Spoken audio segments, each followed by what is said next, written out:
It is 6:31, so I'm going to open up tonight's agendas. The first thing on the evening's agenda is a virtual public hearing for the City of Torrington Water Pollution Control Authority. For the record, today is Monday, October 5th, 2020. We are in the City Hall auditorium. It is 6:31 p.m. And before we begin the public hearing, could we please all stand and pledge the flag? Allegiance to the flag of the United States of America and to the republic which stands one nation under God, indivisible, with liberty and justice for all.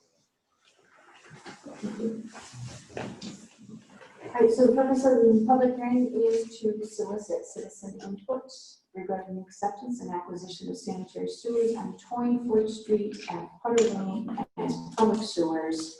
And for the record, John, do you want to read the legal notice? All right, notice is hereby given that pursuant to Connecticut General Statutes, Section 7-247A, the City of Torrington Water Pollution Control Authority will hold a virtual public hearing on Monday, October 5th, 2020 at 6:30 p.m. regarding the acceptance and acquisition of sanitary sewers on Torrington Street at Putter Lane as public sewers. Interested persons are invited to attend and be heard.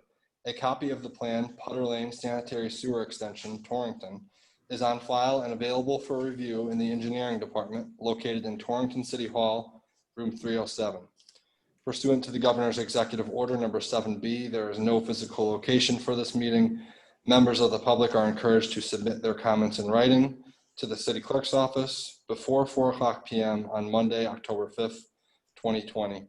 Written comments that are sent electronically to city_clerk@torringtonct.org or by mail to the City Clerk's office at 140 Main Street, Torrington, Connecticut, will be forwarded to the Board of Councilmen for their review and read aloud at the start of the public hearing. Public participation is encouraged via phone or online. Instructions are available at www.torringtonct.org/Zoom. All interested parties are invited to participate and submit their comments. Dated at Torrington, Connecticut, this 24th day of September, 2020. And for the record, there was no comments that were sent to the City Clerk's office. Okay, thank you, John. And a quick tip from anybody on the call, whether anybody wanted to call in and make comments, not that that was an option. But is there anybody here in the auditorium that wishes to comment on this evening's hearing? Thank you. Does this have a mic? I guess that's the mic. Is that the mic and the camera? Sarah. Everybody got the background information. This is property owner on Torrington Street is looking to tie into Putter Lane. About 95 feet of sewer on directly across from where he's installing the sewer on Torrington Street to in the state right away to Putter Lane.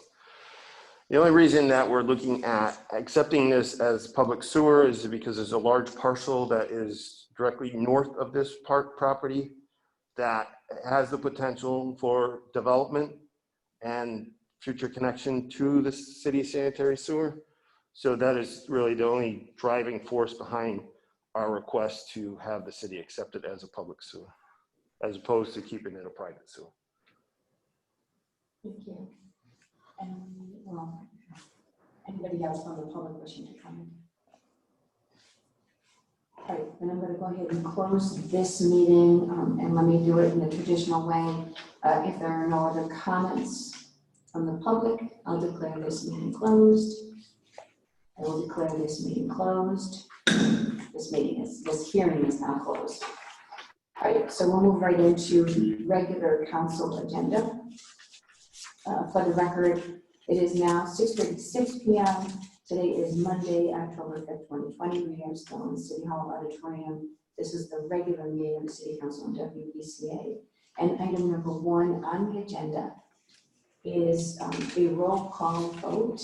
I entertain a motion by the City Council acting herein as the Water Pollution Control Authority, to approve the Putter Lane Sanitary Sewer Extension Project and authorize the sewer extension to become part of the City of Torrington public sewer system, beginning at 3828 Torrington Street and running approximately 95 feet to the sanitary sewer manhole at the beginning of Putter Lane. Do I have a motion?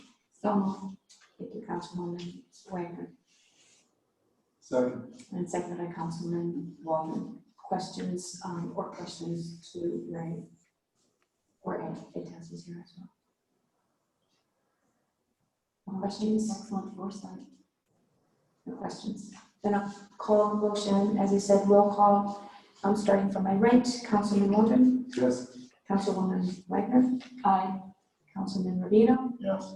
Councilwoman Ruette.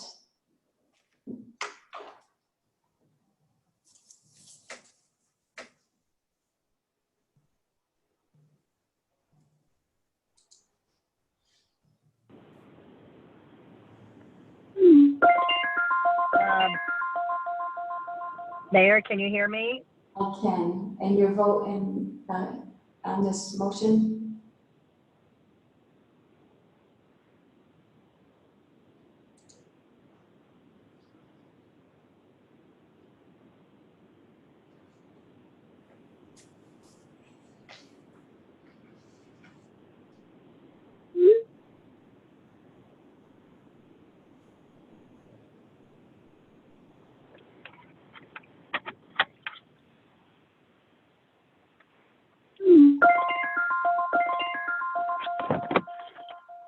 So for Councilwoman Ruette, I know she's just texting me asking if we can hear her. Councilwoman Ruette, roll call vote. How do you vote on this motion? Yes, Mayor. Thank you. Councilman Cavanero? He's muted.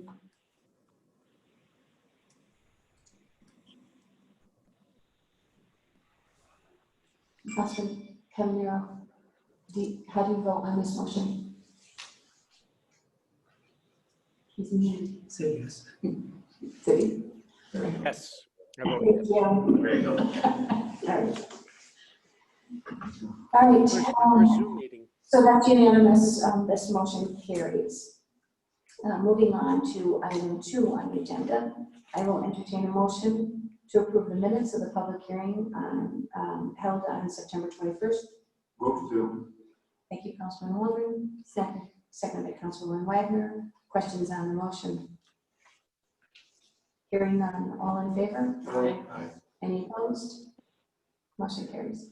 Item 3, I'll entertain a motion to consider or to approve the minutes of the regular meeting held September 21st, 2020. Move through. Thank you, Councilman I'll Waldron. second. And second by Councilwoman Ruette. Questions on the motion? Hearing none. All in favor? Aye. Aye. Any opposed? Our motion carries. Item 4 is Small Cities Subcommittee. I will entertain a motion to consider business by the Small Cities Subcommittee. So moved. Thank you, Councilman Waldron. Second, and second by Councilwoman Wagner. And discussion or recommendation. Would that be? Oh, okay, I'm sorry. The vote was too big. Okay. Yeah, the Small Cities Committee met before the meeting, and I considered the project. It was for just under $18,000. There's plenty of equity in the house, so it's not a risk. So $35,000 in equity. Difference between the appraised value and current liens. So I would recommend that the council approve this project. I make a motion to accept the Small Cities Project TD 018-038, the various home improvements of 33 Norfolk Road in an amount of up to $17,961 and recommend final approval. All right, so motion made by Councilwoman Wagner and a second by Councilman Rubino. Any other questions on the motion or the recommendation from the Small Cities Committee? Hearing none. All in favor? Aye. Any opposed? Aye. Okay, then, that's A and B. I don't know how to close those motions out. So I guess the sub motion is the amended motion for considering the business. Item 5, I'll entertain a motion to consider business by the ordinance subcommittee. So moved. Thank you, Councilman Rubino.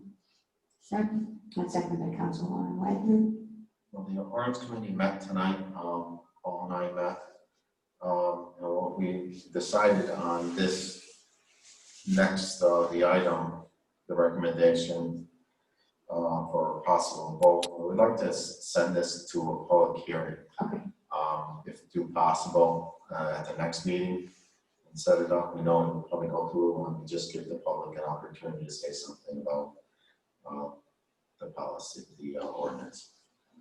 And it was approved and went for public hearing. So the recommendation from the ordinance committee is to establish a public hearing to consider an amendment to section 75-3 of the Code of Ordinances. Yeah. Do we have a date that we should have the council approve? November 9th, or do you want to do it? That's the 19th or October 19th? our next meeting Yeah, we is could do the October 19th. 19th or November 9th.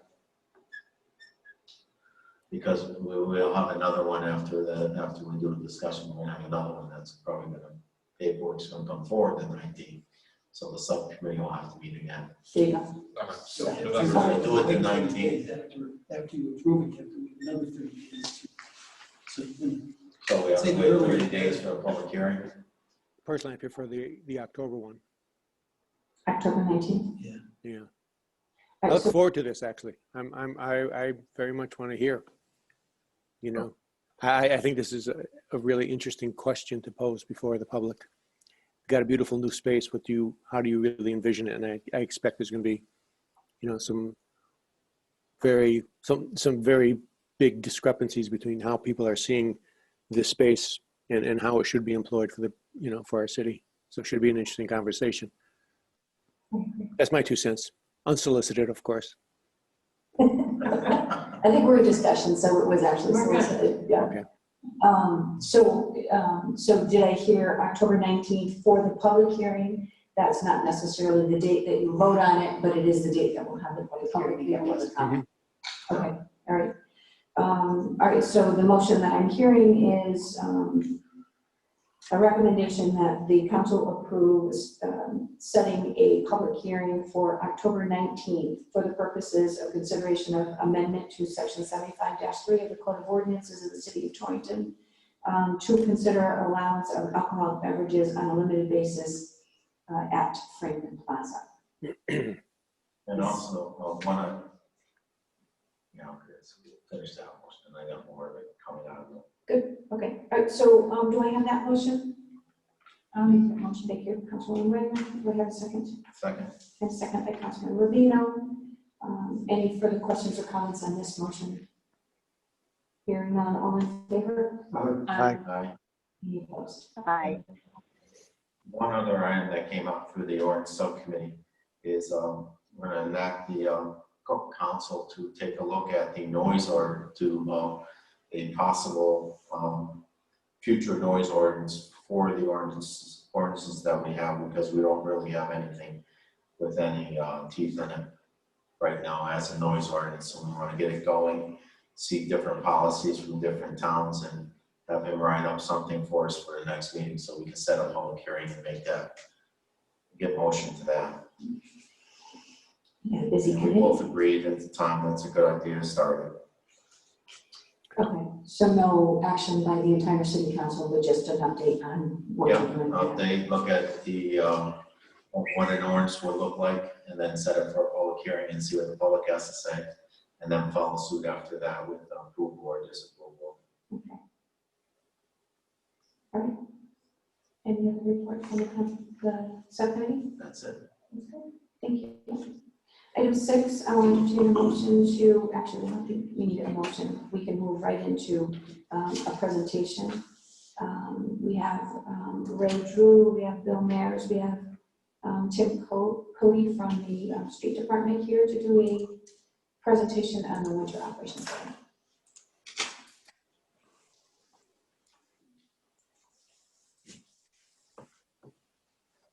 Good evening, everyone. Thank you for giving me a few minutes of your time tonight.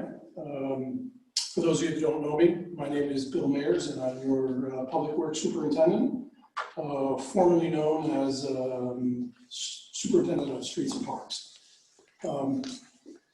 Not long ago, we discovered that the city of Torrington didn't have any plan for its winter operations, and we thought that this was something important to work on. So we took the project on. This document is not meant to be read from cover to cover. And I should just qualify while I'm here. This slide presentation is not the actual plan. It's some excerpts from the plan. I can actually make the plan available to you by PDF. It's pretty large, so we might need to do a zip type thing. I think it's 130 or so pages right now. But it's not really meant to be read cover to cover. It's a sort of a single depository to include all things winter operations, if you will, to be used by city leaders, by managers and staff that are actually doing the work, as well as the plow drivers themselves. So the purpose of the plan is to set out a policy and procedural framework for ensuring that the city of Torrington continuously improves on the safe and sustainable delivery of winter maintenance services and the effective and efficient use of road salt and the winter maintenance operations. The plan is meant to be dynamic to allow the city to evaluate and phase in changes, new approaches and technologies in winter maintenance activities in a fiscally sound manner. At the same time, any modifications to the winter maintenance activities need to ensure that roadway safety is not compromised. So why do we care? Well, 950,000 reasons right here. As you can see, the bulk of our winter expenses revolves around materials. That's about $460,000 in primarily solid salts. There's a little bit of liquid in there, but we don't actively use liquid that much. Then there's labor overtime. This is the overtime only piece. And there's, again, from November to March, about 50,000 that we spend on fuel. And again, November to March, we spend about 200,000 repairing the vehicles. It's important to note that this does not include any capital expense of buying any of the equipment that we use to do the operations. So winter is very expensive, and it's important. That's why we took the project on. Before I move on, just a little bit definitions to make sure we're all speaking the same language. An interior road is generally a road maintained by the state. That would include interstates and major highways, Route 8, Route 4, 202 type roads. Primary roads are high traffic municipal roads that connect arterial roads. They are also associated with other important municipal locations, such as other first responders, police, fire, the ambulance barn, things like that. They may not be high traffic roads in all cases, but they would certainly be considered primary, and other important geographical locations such as bridges here in Torrington. Secondary roads are lower traffic roads that connect to the primary roads, and the local roads are local in that they're local only, low traffic. They may or may not have dead ends, and they basically bring residential and business roads to secondary or primary roads. And one more thing on the definitions regarding storms. There's storm accumulation versus storm duration versus storm frequency. I think we're all familiar with accumulation. That's what everyone talks about. That's the amount of precipitation that comes down. And duration is something that's sometimes overlooked. That is the amount of time over which precipitation falls. And frequency refers to the time between storms. So Quickly, the network that we have here in Torrington is about 99 lane miles of primary road, 178 miles of secondary road, and 58 miles of local road, for a total of 335 lane miles of road that we're servicing. Additionally, we have about 3.5 miles of sidewalk and 12 acres of parking lot. Couple of quick stats I just wanted to give you folks, just to understand some of the challenges that we're up against. One application of salt on the city streets in Torrington uses about 180 tons of salt. So those of you who know big, large tri-axle trucks, there's about 22 ton of material goes on one of those trucks. Gives you an idea of how much material that we're spreading in a single application. At $74 per ton, that cost is about $13,000 for every single application of salt that we put on city streets. The average duration of all storms last year was 12.5 hours. And it takes on average, once the storm ends, and something I didn't mention in the definitions is there's really two parts to the storm. While the storm is going on, the trucks are patrolling. They keep the streets open. When the storm finally ends, that's when we do what's called the cleanup or the pushback, and that takes about 6 hours to complete that. This means that the average driver last year worked on average each storm about 18.5-hour shift. I put this bullet point in there. I often get asked by folks that will call and ask, don't you ever send the guys home for rest? And I wanted to say to you all here in person that that's not always possible. Most people think that the trucks can just plow through any volume of snow like a train going down the train tracks, and that is not true. These trucks can only handle plowing so much snow. 6 inches of wet snow can overwhelm one of our plow trucks and will add on a significant amount of time and a significant amount to our repair bills as well when we start letting the snow build up. So we do try to send drivers home when we know people aren't on the road, say between 10 o'clock in the evening and 2 o'clock in the morning. But it's not always possible. We're looking at a weather forecast and trying to make that determination during each storm. And if we can let them go home and rest, we certainly will. A nor'easter can last 30 or more hours, leading a driver to work approximately 36 hours nonstop with cleanup. That's the reality of what these guys are doing on a pretty regular basis. Some other quick stats. Last year, our fleet drove an average of 2,600 miles during all the storm events. Just to give that a little graphic perspective, that's the equivalent of driving from Torrington to Las Vegas. And again, just for fun, last year we had a nor'easter at the beginning of December, and in that storm, our fleet drove 5,800 miles. Now we're tracking this with GPS, so we know it's pretty accurate. And again, just a graphic presentation. Fleet driving 5,800 miles. That's like driving from Torrington to San Diego, heading north up to Seattle, and making it as far back east as Minneapolis. This is a level of service chart. These are our goals. We're trying to provide this level of service to the community. And the way you read the chart is at the top part of the chart, there is an accumulation amount.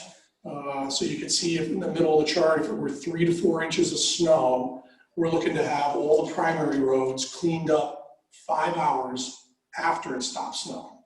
That means pushed back, cleaned up, and done. And as you move down the chart, the secondary roads would be 7 hours, and the local roads would be 8 hours. Now, continuing on that, parking lots, we don't start those until after all the streets are done. So that would be 3 hours after streets, not after it stops snowing. It's 3 hours after streets. And again, on the sidewalks, that's 9 hours after streets are completed. And I think it's worth taking a moment just to look at this level of service chart, because we're already having difficulty on the sidewalks right now. We're trying to promise, if you look on the more on the right side of the chart, of 12 hours after we're done with streets, we're going to have the sidewalks done. We were having difficulty doing that last year. I think everyone would acknowledge it was a relatively easy winter. It's also worth noting that our ordinance asks us to have this completed 12 hours after it stops snowing. So we're a full 12 hours behind our own ordinance right now and having trouble doing that. This, I know, is very difficult probably to read. It's difficult for me to read from here, but this is a list of equipment that we use. There's about 36 pieces of equipment that we use on a regular basis for all snowstorms. And what's particularly interesting in this chart, there's a couple things I wanted to point out to you. On the bottom in red, it shows the average age of the equipment at 9.47 years, which it seems acceptable by most standards, I would think. But what's worth looking at as you move up, in that area, there are 3 trucks right there. Those are frontline trucks. Those are 2002 models. They're 18 years old. They're frontline trucks. When they go down, somebody's route's not getting plowed. On the other side of the chart, there's another truck over there that's our single one and only backup truck is a 20-year-old 2000 model truck. So again, when more than one vehicle goes down, somebody's route's not getting done. One other thing that's interesting in this particular list of equipment that I think is worth mentioning is the sander types. If you can read the chart, I know it might be difficult sitting here looking at it, but there are basically 3 different types of sanders. There is the manual type of sander, which is 100% controlled by the plow operator. There's a speed control sander, which is probably industry-wide, the most used sander right now, and what I'm calling an admin type sander. They've been gaining popularity for the last 10 to 15 years. And what makes them so attractive is those sanders, we can change the way the plow driver is plowing material from a desk in the office and tighten our numbers up. As shown in the previous slide, we're spending a lot of money on salt. The good news is, if you look at our fleet, the majority of our fleet is manual control, which is the most difficult one to control. As we upgrade the fleet, and I do have a capital project that would be a separate presentation I'd like to make to you folks about upgrading just the sanders, not the trucks. And I think there's a very high payoff for the Torrington with quick return on the investment we need to make. And I mean the kind of return that we would all be happy to invest in. If we could use our 401ks or put our 401ks into that, we'd be happy with that return. But that's for another presentation. So staffing, 335 lane miles of road. We break that down into 19 different plow routes. And then we have one loader operator who loads the material on those trucks. And in addition to loading the material, he plows some parking lots and some other plowing issues that are close by the yard. There are also 2 foremen who oversee these operations, and those are broken down into the east and west side of the city. And it's important to note that the foremen are also driving pickups with plows on them, and they are actually assisting the big trucks. There are many, many locations throughout the city where a big truck just can't fit. It can't get in there. So the foremen are working with those trucks, using the small ones. They'll either push the snow out to where the bigger truck can get at it. So they're not just simply riding around in a pickup telling people what to do. They are actively participating in the plowing operation. So that brings us to 19 drivers, 1 loader operator, and the 2 foremen. Now, in addition to, you saw we do spend a fair amount of money maintaining this equipment, keeping it running. We do have 2 heavy equipment mechanics and a welder that we bring in for plowing operations. I can assure you that they are very busy keeping the equipment running. If we didn't have them there, it would take us a lot longer. to do the work that we do. A dispatcher becomes much more critical during the day, but you could probably imagine the volume of calls that we get in a daytime storm is reasonably high. And we do need a full-time dispatcher to help us answer the phones and direct the problems out to the foreman in the field who follow up on issues and complaints. So additionally, there's a separate crew that comes in, and I say separate in that it's an overlapping crew. They come in as the storm is starting to end, but not quite finished, and they start working on those parking lots and sidewalks for us. And this is where we're starting to have some problems with our crew help. But generally speaking, that would be 2 drivers, 3 shovel operators, so it's not a very glorious job, but they're shoveling sidewalks, and a foreman who's overseeing that whole operation. Brings our crew to about 32. What's interesting about that is currently in the Public Works Department, we have 27 employees that work in the field if no one is injured and no one is sick. So we're pulling that extra help from vehicle maintenance or from WPCA or any other place we can pull that help from in the city. But if a lot of trucks are broken, then we can't pull from equipment maintenance because they need to fix the trucks. Just pointing that out to you. It is working right now, but we are, I would say, we're on the razor's edge of making it work. There's some information in the plan on material application. It's worth spending some time thinking about materials. I know a lot of folks think that you just go out there, drive the truck around, and the material falls out of the back of the truck, and that's the end of it. There's significantly more science that goes into it. I think the only point that I want to make to everyone here is when temperatures are colder, we need to use more material. We do have this chart in our plan so that a foreman or a crew leader or even someone like myself can refer to it and go back, and you would want to weigh this with other circumstances, the time of night, of the day that the storm was happening. But as you can see, looking at the chart, the colder the temperatures, the more pounds per lane mile we're laying down. And surprisingly, maybe not surprisingly, but a lot of folks don't realize that the biggest eater of material, if you will, is freezing rain. Freezing rain absolutely kills us. It uses a massive amount of material, and they're incredibly expensive. And people are often blown away that we can do many, many snowstorms for less money than a freezing rain event. Also included in the plan, there's a listing of all the streets on each route. This is the Highland Avenue route. And there's a couple of things that I just wanted to point out to you on this. We've taken the time to figure out the most efficient way to do the route.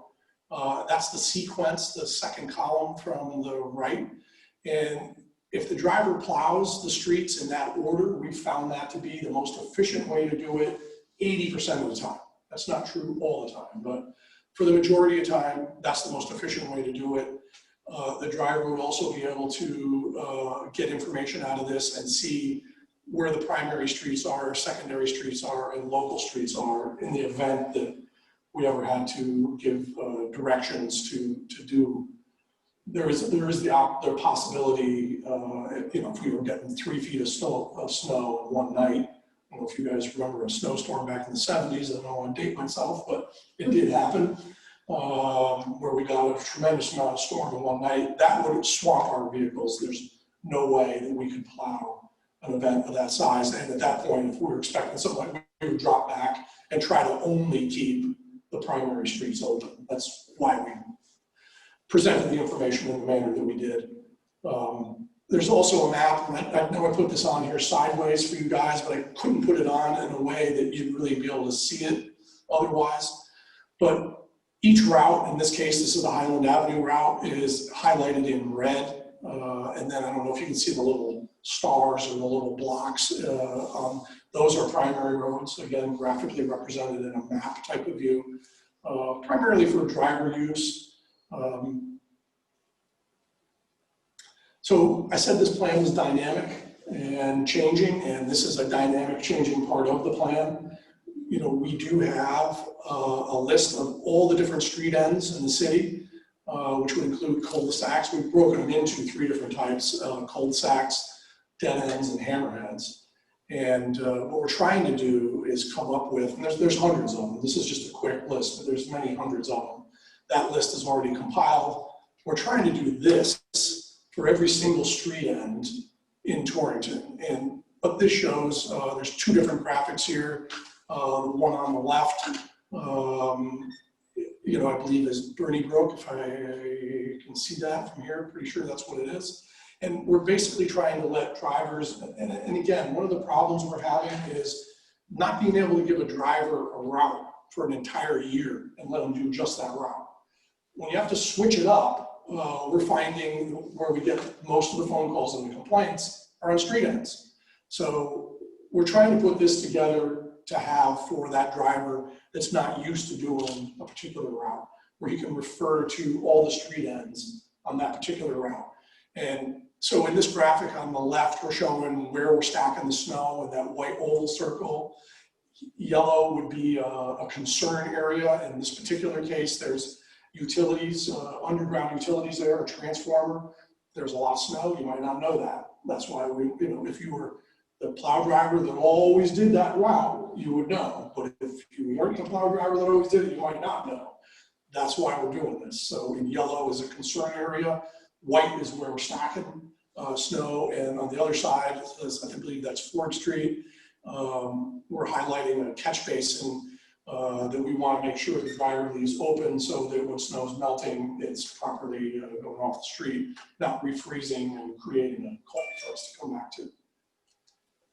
So our crew also provides winter operations at 125 other locations, not including streets. This is about 3.5 miles of sidewalk, 12 acres of parking lot that's at approximately 25 different locations and 40 bridge sidewalk locations. And again, I know that this is probably difficult to read, but we've taken the time. There's quite a few pages of all these different locations. We've sorted them in this particular graphic by activity, and on the far right, we've given them a priority. And this is that secondary crew that's coming in before we're done cleaning up. They're starting the sidewalks and they're starting the parking lots as the street part is wrapping up. And this particular crew is where we're having the most problems now with help, because we're having to pull from these guys to actually get the streets done. So there's no one left to do the sidewalks and parking lots. And we are already at the point where we now do this work by priority. The farthest right column is where we're prioritizing all this work. It is not the most efficient way to do it.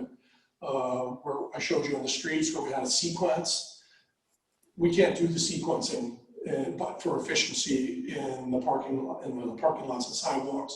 We're now forced to do that by priority. So we're going to the most important spots, and the second most important spots, and third, going down the line. We have done, though, this is in the same ilk, if you will, as the cul-de-sacs for all the parking lots that we do in the city of Torrington. We have completed this for every one of those parking lots where we're trying to show the drivers in red where, we've had material piled there before. Don't pile in red. Don't go there. The yellow arrows are indicating the direction of plowing, and again in white is showing where we want to stack the snow. So some other information that's in this plan, if you guys would like it, again, I certainly could make it available by email or some other way, but there's a lot of other good information in there. There's an extensive checklist of things to be done preparing for the winter season. That actually begins in August for us. We start working in August, getting ready for winter. We're well into the plan at this point. There's a personnel roster in there with the associated equipment and route that they do. Snow disposal locations, salt vulnerable areas, which I'm happy to say there are none right now that we're aware of. Some weather monitoring information, AVL systems, which is basically our GPS system and how to use it and what we use it for. Some communication protocols. Additionally, there's some information on call-out procedures, parking bans, what we're providing, crew training, and some of the documents that we actually use to train the crew, and record keeping. There's a reasonably extensive decommissioning list for the end of the winter season and what we're doing to decommission our equipment. There's obviously a large appendix section that includes route maps and many forms that we use going through the winter. There's also a whole section of standard replies to the 10 most common issues that we have calls about. If I get on the phone with someone, I'd like to know what the staff has spoken to them about prior to speaking to that person, trying to get that information so it's uniform. There's also some other miscellaneous standard operating procedures, such as how we deal with mailboxes that get hit and things of that nature. So in summary, we do comprehend the financial challenges facing the city of Torrington and the staffing reductions that's caused the department. And we are adequately prepared for moderate to ordinary winters. However, it's worth mentioning that if we have a winter with 3 or 4 events that are 30+ hour durations, combined with weekly frequency storms, that's going to be challenging for us to meet those the services that we've listed on this graphic right here. And we would prioritize that, as I mentioned earlier, going from the bottom heading up. Hopefully it never gets to the point where we're saying, I don't have enough drivers to do local roads. Conceivably it could happen if there was a COVID issue or something running through the barn. It's unfortunate, but we prepared for it. That's why we put this plan together. With that, that's the end of the presentation. I'd be happy to answer any questions. I put my contact information up there. I would welcome calls via email or a personal call, whatever is most convenient for you all. I work for you. I'm here to service you in any way. If there's something that you want to ask about this plan and the way we do things, I am available. Thank you, Bill. Eleanor, are there any questions anybody has at this point? I don't have any questions, but being married to a retired plow driver, and I've shared this with Bill, he went through this plan yesterday and looked at it, and he said to commend everyone for doing this because this answers so many questions for the general public. It's also a valuable tool for city council and city. And having been married to a man who's been out and missed part of Christmas or Thanksgiving or was out New Year's Eve when everybody else is working and missed kids' concerts, I know what it takes for all of the employees of the city highway department to do this job. So thank you very much for doing it. You're very welcome. We're more than happy to help. Mayor? Yeah, Councilman Kavanaugh. Yes, Mayor. I'd also like to say thank you, Bill, for this presentation. I've been doing this, 14 or 15 years between Board of Education and City Council. This is one of the smartest presentations I've been exposed to. Really great the way you presented this information and the specific types of information that you presented to us. So I'd just like to commend you on that and look forward to hearing recommendations coming from you for ways to improve efficiency. Knowing that you're capable of putting this together, it adds a lot of credence to recommendations that you'd bring forward, at least in my book. So thank you. Thank you, sir. I appreciate the comments. And we do have 2 other presentations that are more geared to this particular one was geared to what I would call high-level city officials. We're working on another presentation for our managers, actually inside the department, and then another one for the actual plow drivers as well. Okay. Good to know. Comments? Great. No, thank you very much, Bill. Thank you all. Appreciate it. All right, we will move into item number 7 on the agenda. I will entertain a motion to accept the recommendation of the Public Works Superintendent, Bill Mayers, to waive the city's bid process and award the contract for Tropical Storm Isaias debris grinding to Northeastern Clearing Inc. for a total amount of $15,855. This is state bid number 14PSX0006AE. And authorize the mayor to act on behalf of the city in regard to the execution of the contract and its administration. So, thank you, Councilman. Second. And second by Councilman Rubino.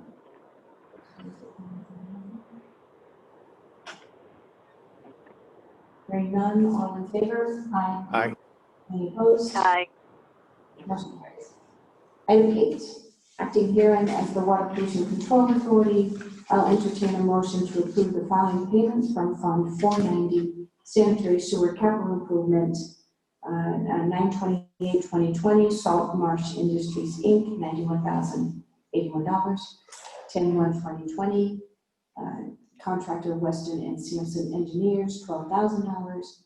And 9/9/2020, invoice for Wright Pierce, $8,305.46. Okay. Thank you, Councilman Waldron. Second, and Councilwoman Wagner. Other questions on the motion? Hearing none, all in favor? Aye. Any opposed? Aye. Motion carries. Item 9, I'll entertain a motion to accept the Corporation Council's recommendation and authorize the mayor pursuant to CGS Section 12-179 to release the liens described in Attorney Michelle's memo dated October 5th, 2020. Councilman Rubino. Second. And second by Councilman Waldron.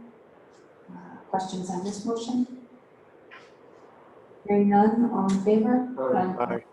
Any opposed? Aye. Motion carries. Item 10, I'll entertain a motion to accept the recommendation of the tax collector and authorize the tax refund listed after the 2020. Okay. Councilman Waldron, and second by Councilwoman Wagner. Questions on the motion? Hearing none, all in favor? Aye. Aye. Any opposed? Aye. Motion carries. Item 11, I'll entertain a motion by the City Council, here acting as a WPCA, to accept the recommendation of the tax collector and authorize sewer usage refunds indicated in the list dated October 5th, 2020. And second by Councilman Waldron. Questions on this motion? Hearing none, all in favor? Aye. Any opposed? Aye. Motion carries. Item 12, I'll entertain a motion to consider business by department heads. Councilman Waldron, second, Councilman Wagner, all in favor? Aye. Opposed? Aye. From the floor, anything else this evening? Yes, so I would just like to thank Bill and Tim and his crew. I think he put together a, probably the first written winter operations plan that we've seen. Very detailed, very comprehensive, defining, the expectations of this particular department in winter operations, as well as trying to convey that message, the level of service that we're providing to the residents of the city, and to give some of that information to the residents. So, if they, so we're looking, we would like to call pieces of the presentation and the plan posted on the website with access for residents to see, okay, yeah, this is predicting a 6-inch storm, an 8-inch storm. When can I expect my road to be plowed, or when can I expect it? So it helps answer some of their questions, and maybe alleviate some calls down there, like, when are you going to get to my road? So I wanted to thank them. I think they did a fantastic job. Excellent presentations, very thought out, very detailed. So I just wanted to take this opportunity to thank them. Okay, I appreciate that. I agree. Anything else to add this evening? Anything, Tim? Only I invite everybody to come down and take a ride during a storm, because I know someone on that panel that did, and she was in the fall quite a long time, and it was eye-opening. So you're welcome. Anyone, even you, Vic, you can go for a ride. I'll be there. Okay. I've done it, yeah. As I'm listening to the presentation, I'm thinking, you've itemized, it's the amount of, accumulation, it's the duration of the storm, it's all this, but there's also that intense, when you're getting, 2 inches or 3 inches in an hour. And I think that's the storm that I was out on the road with Tim. I couldn't even see out the windshield. It was, when you say eye-opening, it was really. Yeah, he couldn't either. Yeah.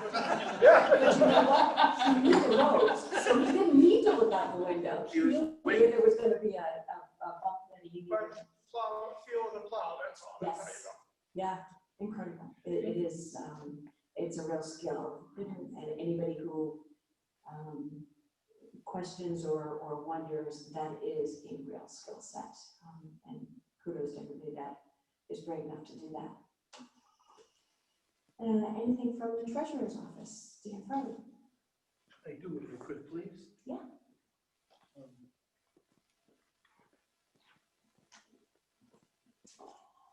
First of all, Bill, great presentation. Thank you. Very good, and to all the guys involved.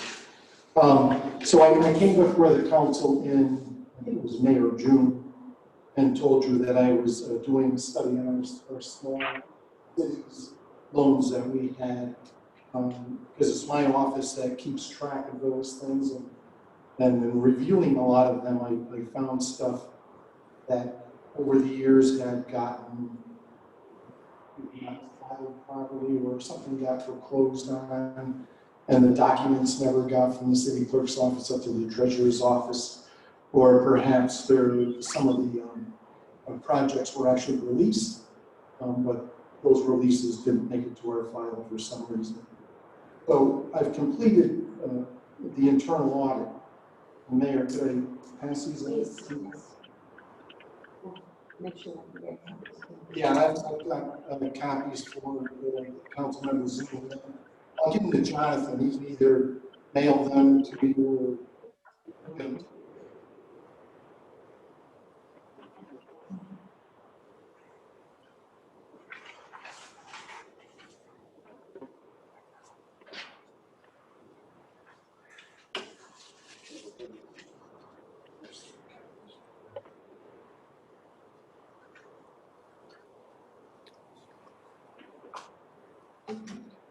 So I actually took all the folders, I went through the files, I went through each folder individually, and then took them, looked through all of our records that we had in the city clerk's office to see whether we had liens.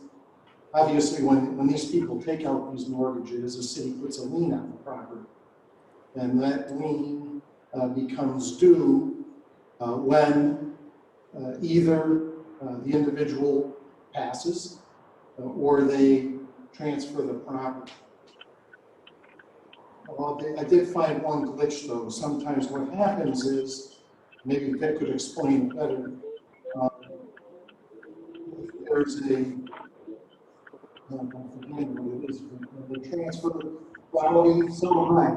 Okay, so when a property is transferred, if there's a quick claim deed, the property gets transferred, but they're not required to do a title search. So in that case, the property can get transferred from the individual that has the loan to perhaps a son or daughter or relative. And so that ends up getting missed because at this point, there's really no way of following quick claims. So I initiated, I talked to the city clerk's office and also the assessor's office. And I've given them a list of the loans that are there. So if a quick claim deed does go through, hopefully they'll catch it there, and then we can, we'll have to pass it to Corporation Council, make a decision how we're going to handle it, because the property has actually changed hands at that point. But so on this list, there's adjustments of just a little over $1 million. Some of these go back to 1984. So this has been an ongoing process that I think has finally been cleaned up. I feel pretty comfortable that we're in good shape now, and we should be able to move forward with these in a proper manner. You can see some of them are different reasons. Some of the people filed for dissolution of the Secretary of State, foreclosures, bankruptcies, liens that were released, 20-cent overpayment that still showed. a loan that was paid early, but the interest still showed on the account. A couple that were deemed unenforceable for collection in court, and so on. Some modification of loan balances that didn't appear in our files. So I think that cleans everything up to the best of my knowledge, but I just wanted to bring it to you, so especially the small cities committee, Yeah, so thank you you for can doing see that. what's going on. Yeah, that helps a lot to clean that past up, so Yeah. going forward, that's a good thing. That's it. Any questions? Very good. Thank you. Okay. Nicely done, Dan. Thank you. Anything this evening, Mr. Townsend? No, except for I won't be outdone by Bill and Tim. I invite you all down to the plant. Run a fire hose, take a ride in the back of the truck.